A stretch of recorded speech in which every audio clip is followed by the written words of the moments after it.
The Critter and Guitari Pocket Piano is an awesome, simple little analog synth, now discontinued in favour of the digital 201 Pocket Piano. For me, personally, this older version has a really lovely, warm sound to it that I think is quite hard to match. Even though it's a very basic synthesizer that you could pretty much easily create in most software synths. It has a particular quality to it that I think just gives it a really special vibe, and I really like the tactile way of adjusting parameters and getting sounds out of it, so it kind of works a little bit differently for me to using a software synth. I think it's really excellent for electronic music, particularly IDM, glitch hop, and kind of atmospheric stuff like liquid drum and bass. Nostalgic synth tones a bit similar to Boards of Canada or Aphex Twin. I also use it a lot as a live performance tool, and I think of it basically like my on-stage little arpeggiating noodlebox. I can just essentially grab it anytime live and start getting cool sounds out of it in a sort of somewhat improvisational manner. Unfortunately, it can be a little bit tricky to find an original pocket piano on the second-hand market these days. You probably have to keep your eye out if you want to grab one. So this isn't exactly a tutorial video, as not everybody's going to be able to get their hands on one of these, but I thought it'd still be worth making a fun little video to kind of showcase what this awesome little doodad can do. And I've also made a sample pack out of everything that I'm going to do with it today,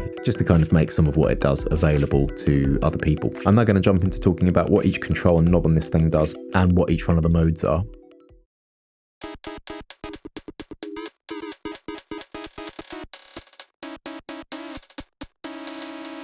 So I'll quickly explain what all the knobs do. Let's go through them one by one. So you've got knob 1, 2, 3, and 4. These first two knobs basically do something different depending on what mode the pocket piano is in. And then these two knobs on the right here always do exactly the same thing. So this is the global tune knob. So for example, I can sweep up 2 octaves there. This knob on the right here is a global volume. So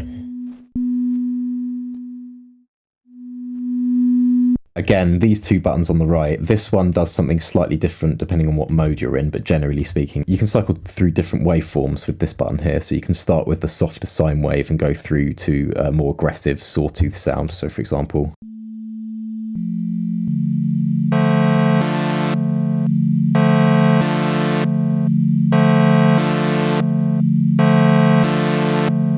so you can get some quite interesting rhythmic results out of that. Finally, this button here on the right simply changes the mode of what pocket piano is on. So I'll go through each mode individually now.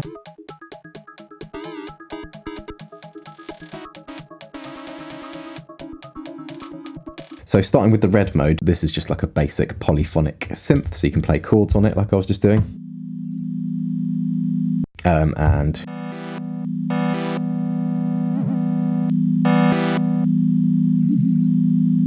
so in this mode, it's basically got a vibrato setting. So this far left knob controls the depth of it, and this second knob here controls the speed. So for example, if I start with it over here and turn that up a bit.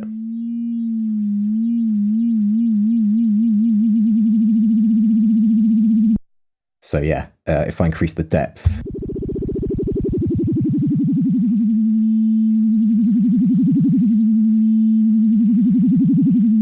so this thing is pretty good for, I like to use it for kind of soft pads like that with a bit of warble on it. So for example,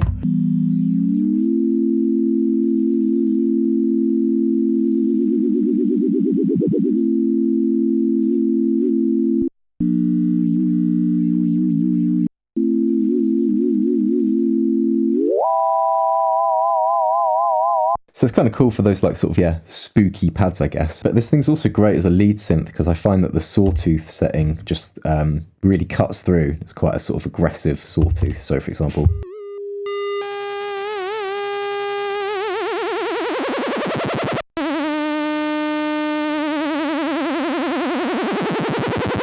so yeah, that can be quite nice, sort of like a shrieking lead synth type of sound. Next one up is this yellow mode, which is like a sort of scaled arpeggiator. In all the arpeggiator modes on this synth, the left-hand knob controls the speed of the arpeggiator, and this second knob here does a different thing depending on which arpeggiator setting that you're on. And in this case, I'll set it to a slightly less abrasive waveform. If I hold down a note and then I change the speed here,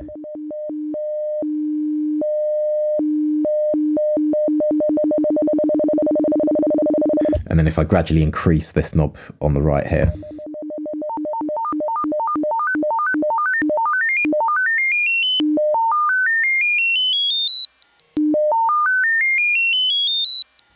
you can hear it starts playing a scale based off of your input note, and yeah, it can get pretty high up and pretty crazy. So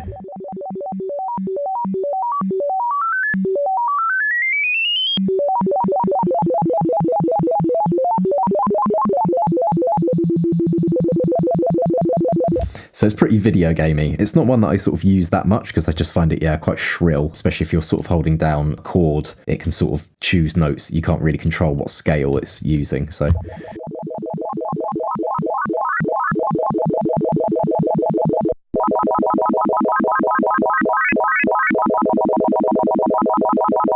yeah, so it can sometimes sound a little bit clashy in context, but as an effect, it can be quite cool sometimes, you know, like there's a sort of like a build up.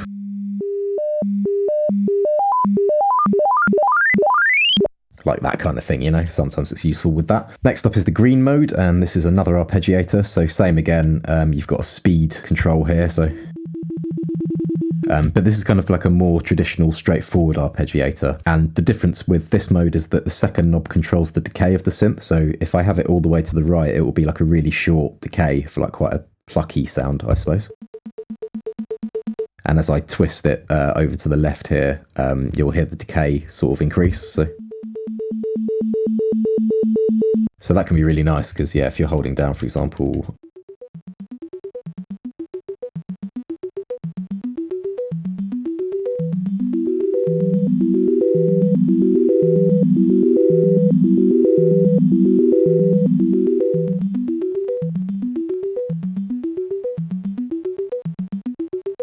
so that's quite cool. And yeah, I think it's quite a pretty sound. In this arpeggiator mode, this button here just controls the waveform again, basically. So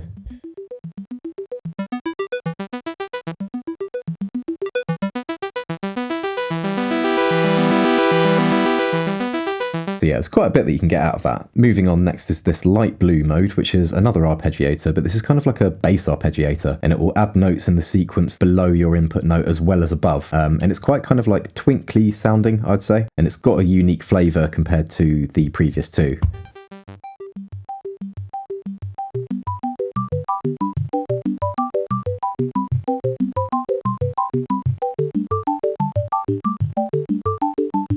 And yeah, you can also affect the decay.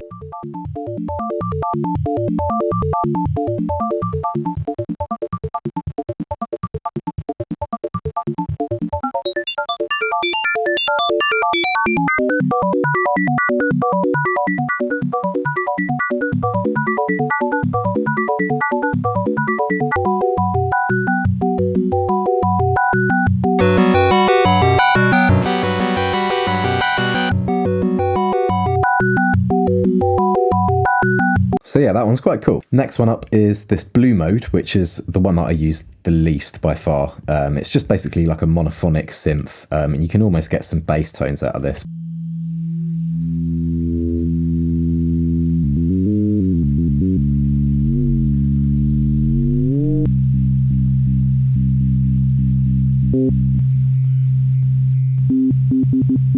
So this mode is a little bit unique in that this button here starts to act like an octave up shift. So if I'm holding down a note and I play that, it shifts the note up an octave. So you can kind of like play it and get some cool stuff out of it that way. It can be good for sort of some weirdness if you put it through a bunch of distortion and stuff. So yeah, there is some cool stuff that you can get out of that. But yeah, I just tend to not really use this for bass so much. It's more like a mid-range, high-range arpeggiating looper box, I suppose. Now finally we come to my favourite mode by far on this thing, which is the octave arp. And in this mode, it's again, you've got a speed knob to control the speed of the arpeggiator here.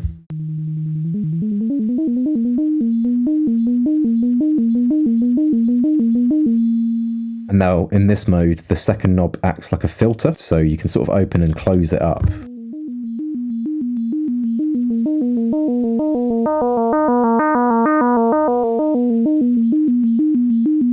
And in the same way that the previous mode works, this red flashing LED is now an octave up button. So if I hold that whilst I'm playing this chord, it will shift the whole thing up an octave.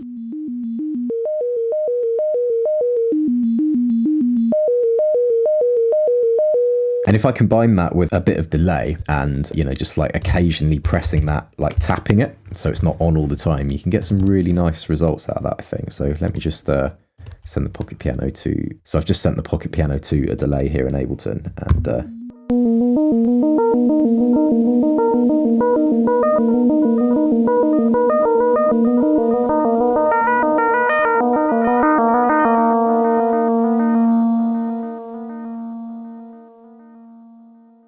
So yeah, I love this sound. I think it's great for that kind of like drum and bass, jungle, emotional, atmospheric, dark kind of melodic vibe. I'm not sure how else to describe it really, but yeah.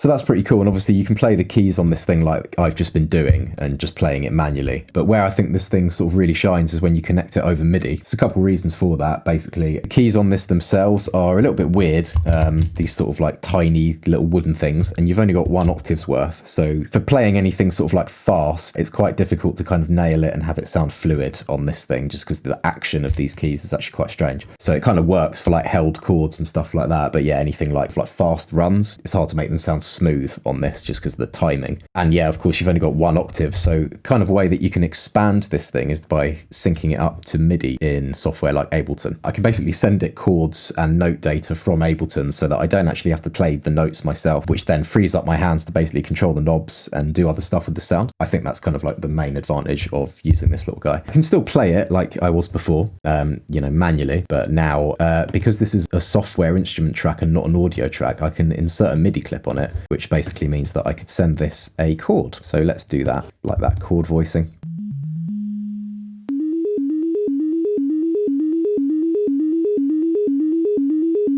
So that's pretty cool. And also the thing that's cool about that is that this arpeggiator will be bang-in locked with the grid. So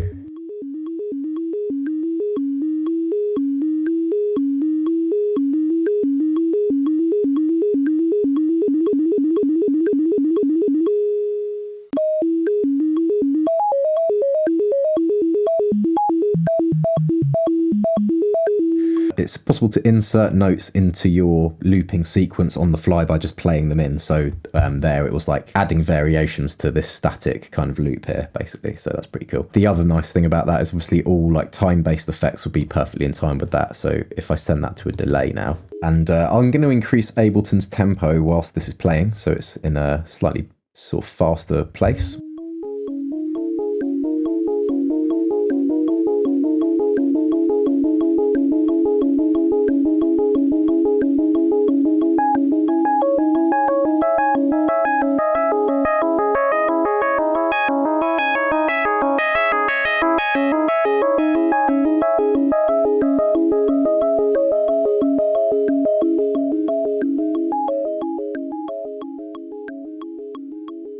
And now if I cycle through some of the different modes whilst that chord is being sent to it, I can get some cool different stuff out of this, basically.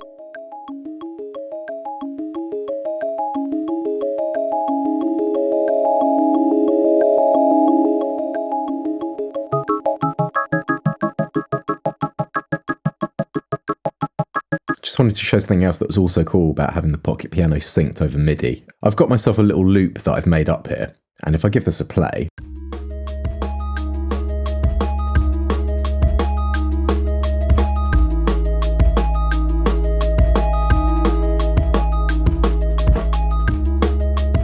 obviously, yeah, that arpeggiator is just doing the same sequence over and over again. It's just going in that ascending pattern. Something really cool about having it in Ableton like this is you can use things like the MIDI effects to change that. So for example, if I use this MIDI effect arpeggiator, and if I put that on my Pocket Piano track, and if you go to the style of arpeggiator and change that to random,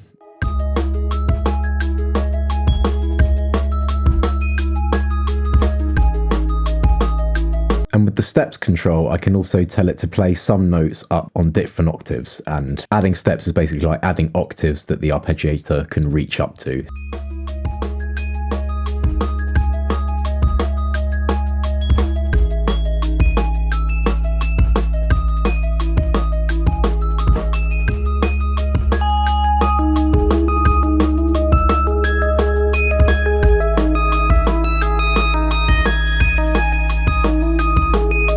So it can also turn the red mode into an arpeggiator, which the red mode can't do without this input. So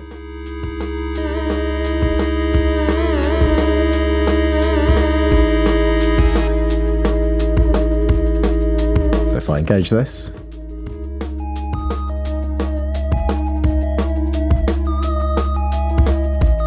Ableton is basically expanding the functions that are possible on the Pocket Piano, which is pretty sick.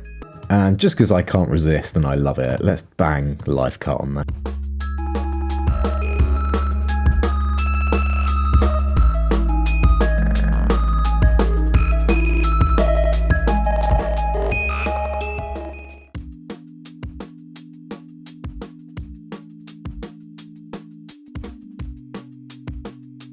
Here's typically how I would kind of use a lot of these different arps, and yeah, where this thing really comes to life again is when you combine loops from all the different modes on this thing. Here's some examples of what some of this sounds like.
As this isn't the easiest synth to find nowadays, I decided to make a sample pack out of all the sort of bits that you're hearing, the ways that I like to use it, which is available on my Bandcamp, which I'll leave a link to in the description. Thanks very much for watching, and yeah, hopefully catch you in the next one. Take it easy.